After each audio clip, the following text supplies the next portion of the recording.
So far, Momoshiki has appeared 3 times to give Boruto some hint about his upcoming twist of fate. However, there is a minor detail that I observed about the latest and the second prediction of the monster that could help us to conclude who will attack Boruto's right eye and when the scar is actually gonna appear. So what if I told you we are less than 10 chapters away from witnessing a villain cutting Boruto's eye? So don't forget to like the video, subscribe if you enjoy my stuff, and let's begin.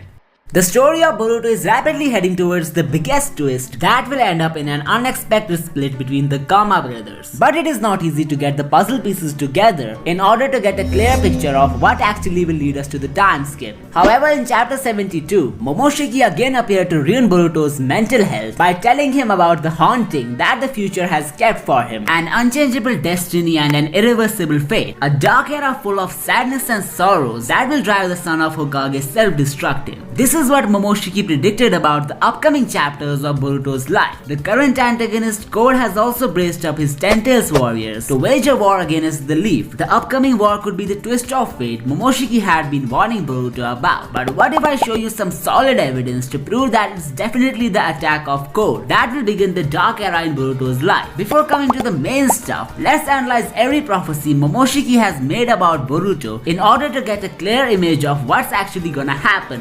心せよ、その青き瞳はいずれ貴様から全てを奪い去る。 This was the first time when Momoshiki warned Boruto about his dark fate. It was revealed that the son of Naruto inherits the otsutsuki genes, yet he doesn't have the ability to look into the future. Maybe he will gain it once he gets experienced at handling his otsutsuki powers. But anyway, the main thing that left the whole fandom puzzling is the prophecy of some blue eyes that will take everything away from Boruto. Fans have been brainstorming theories on this prediction since years by polarizing the statement into whether it's a reference to Boruto's own eyes or somebody else with blue eyes. If we say Momoshiki was referring to the blue eyes of Boruto, then it's very likely that he was talking about the jogan. But that doesn't make sense, cause the jogan is not blue in color. And I bet the otsutsuki god will be directly responsible for its awakening.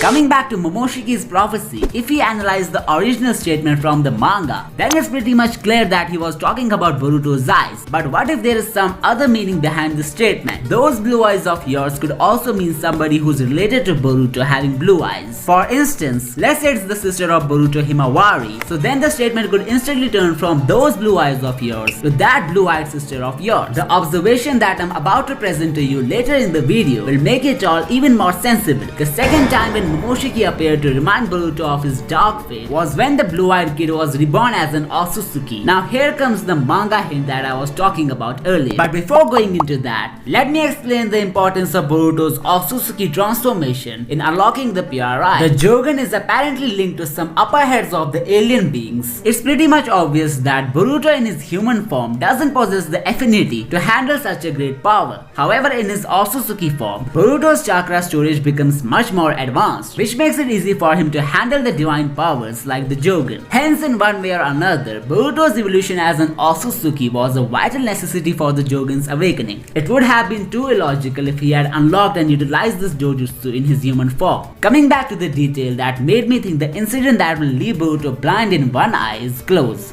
During the second coming of Momoshiki, he tells Boruto that his dark fate shall come to pass, and it has nothing to do with his otsutsuki transformation. This statement of Momoshiki made it clear that the sinister event is on its way, but is nowhere around the corner. Now let's compare this to the latest prediction of Momoshiki. He has used the phrase rapidly approaching here, which means the sinister event could be just around the corner. So what happened between the second and the latest coming of Momoshiki, which has fostered the events that will take everything away from Boruto? You guessed it right, it's the revenge of Code. I have seen the writers put in 2 or 3 major foreshadowings that are somehow linked to each other in a single chapter. In this case, we have the Ten Tails army of Code being related to this new prophecy of Momoshiki, claiming the dark twist of fate is rapidly approaching. Think about it. Code has apparently the strongest army in the shinobi world right now, and he can easily impact the Kama brothers in a dreadful way. Talking about Boruto, Code could be responsible for the scar on his right eye, but I think the scar is just the beginning of Boruto's twist of fate. The real mess begins with another major action of Code that might take away some close one of Boruto. Another major foreshadowing is hidden in this chapter, which builds up this theory even more.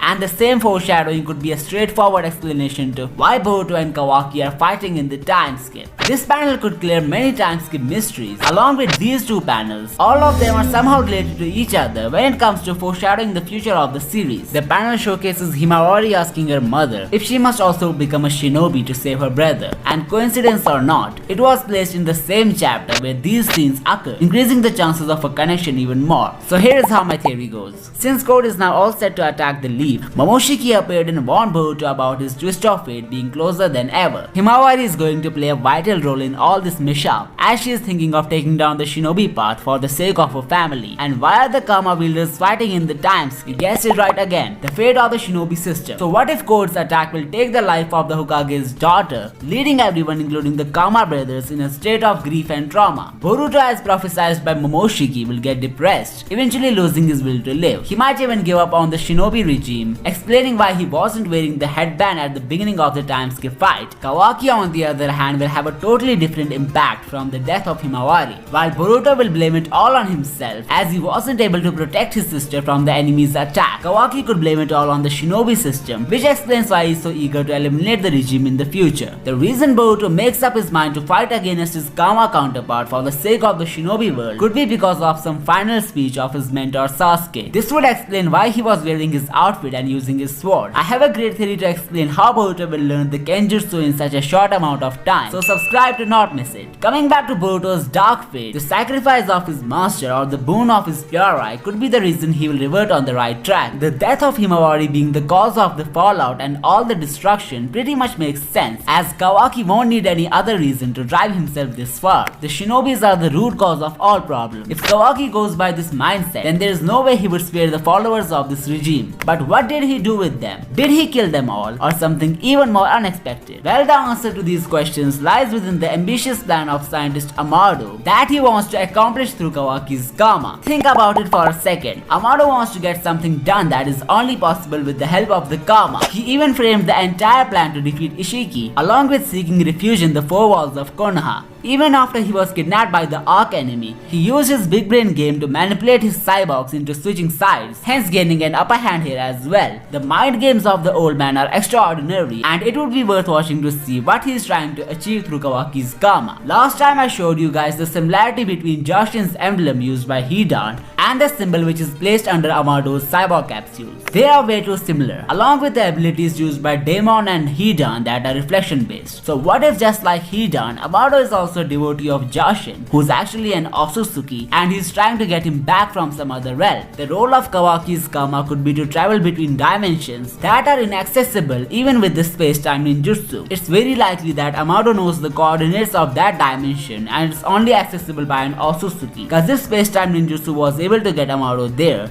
he might have found some other plan to defeat Ishiki and would have manipulated Sasuke in helping him. It would be interesting to see if Kawaki lends Amado a hand or not, and even if the Jushin Otsutsuki stuff won't make it to the series, the possibility of the Kama being a key to travel through dimensions is still very high. That would explain why Kawaki says this in the prologue scene. お前も7代目と同じところへ送ってやるよ、ボルト。